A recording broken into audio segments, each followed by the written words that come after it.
Top of the morning, Washington Commanders Nation. It is Tuesday, March 14th, day 2 of the NFL tampering period, and the day has started. Washington has lost its backup quarterback to the Atlanta Falcons. Taylor Heinicke gets the bag from Atlanta. 2-year contract to his hometown Atlanta Falcons for up to $20 million. So possibly with incentives. And if he plays up to $10 million a year for 2 years for Taylor Heinicke, shout out to the boy. Let's pour one out for the boy. Taylor Heinicke gets his bag from the Atlanta Falcons. He's from Lawrenceville, Georgia.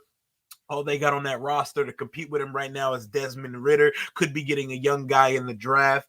They're getting an experienced backup. And hey, I told y'all that the value of Taylor Heinicke here diminished when Scott Turner left the building. This is a guy, he was in his offense for 5 years with Minnesota, with Carolina, and here.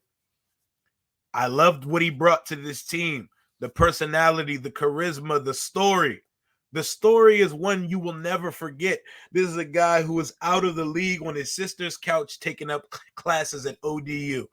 Backup quarterback to the current DC Defenders guy in the XFL, Jordan Ta'amu.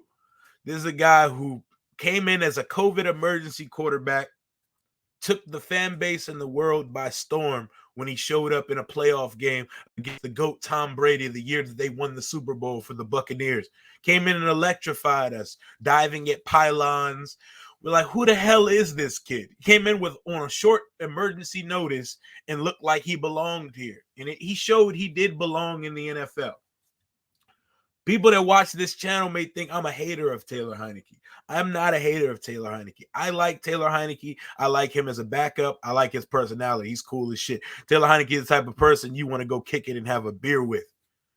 He's a cool ass dude. I don't like the praising and the Hive Cult-like following that our fan base has with Taylor Heinicke. I'm not the guy that's going to sit here and say the reason Taylor wasn't brought back because if Sam has a bad game, the crowd's going to chant his name, because if Sam can't handle shit like that, then he's not the guy, period. My whole thing was football related. The guy doesn't know the West Coast system that Eric Bieniemy is bringing in. So we need to get a backup quarterback with experience with the verbiage. I don't see the purpose. Like, he's not something we need to bring back if he doesn't already know the system. Most of his value stemmed from the fact that he knows the system. But Atlanta, y'all are getting yourself a dog backup quarterback. They're going to say he's going to compete to start. Let's call it what it is. It's going to be Desmond Ridder or a kid or something starting over there. But if you need a guy to come in a pinch, Taylor's the guy.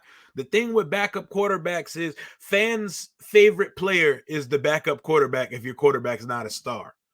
And it loses its luster to me quickly because backup quarterbacks are exactly what they are called, backup quarterbacks. They're only supposed to play a game or two at a time. You're not supposed to see a large sample size. And Taylor, we saw 24 starts out of him in the last 2 years.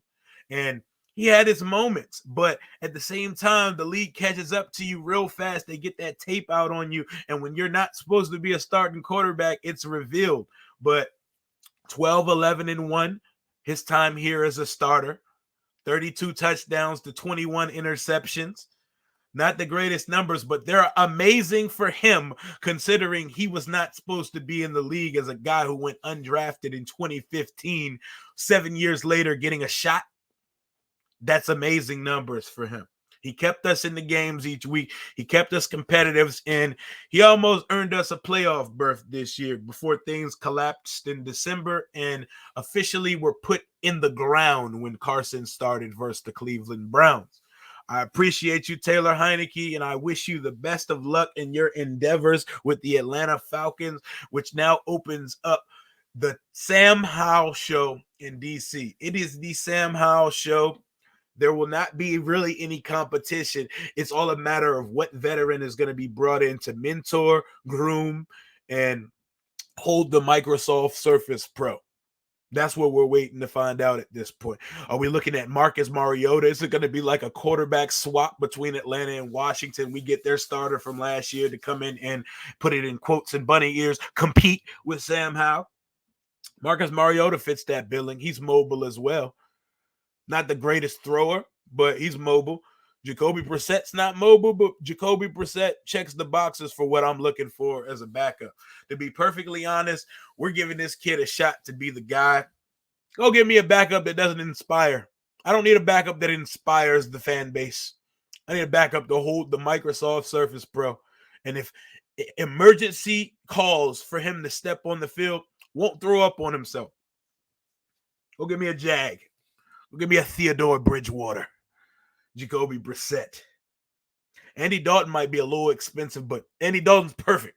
I know Andy Dalton's been a starter for a lot of his career. He's getting up there in age. He can throw the ball. He's mobile enough. He gets the job done. Might be a little expensive, but Andy Dalton's a guy I would look at. I thought we were going to get in the mix for Sam Darnold, but San Francisco, they got him signed in a heartbeat yesterday. But I'll never forget where I was the first time Taylor Heinicke had to start in an emergency playoff game after everything that happened with Dwayne Haskins and Alex Smith in 2020, Ron's first year in Washington. I'll never forget seeing Heinicke dive to that pylon. The legend of Heinicke was created, and all good things must come to an end at some point. I'm glad he got his money. I appreciate his time in Washington, and I hope he balls the hell out in Atlanta. Do your thing. Get your money, Taylor Heinicke. Pour one out for the Hive. It is the Sam Howell Show now here in D.C. Taylor's going to the Atlanta Falcons. Hometown Atlanta Falcons. And it also goes to show you that these beat reporters in Washington who think they know all, the end all, be all of what this team is doing, this team isn't fucking talking to them. Last night, commented, Taylor Heinicke is negotiating with the team. No, he's not. Just like none of them saw the Deron Payne contract coming. We find out all the news on this team from national media, and then the local guys jump in. Well, I did hear a rumor the other day. Well, I was going to say the other. No, you didn't. You didn't know because nobody in that building is talking to you guys. They talk to the national guys when things are ready to be reported. They don't let you they don't give you guys privy to the information that's happening in the building right now. So another good sign for Washington is that everything they're doing, all of their movements are not being tracked and leaked by the media like the Bruce Allen days of the Washington Redskins football team. But QB2, we're still in search of. I imagine we're going to get that signing done sometime today. Congratulations to Taylor Heinicke on a new contract with the Atlanta Falcons. Ball out. Sam Howell, it's your fucking world. Let's get it. Young boy, it's time. Let's see what the Commanders do. Whenever something happens, a video will be posted on this channel promptly following the news. Until then, hail to the Washington Commanders. Salute. Deuces.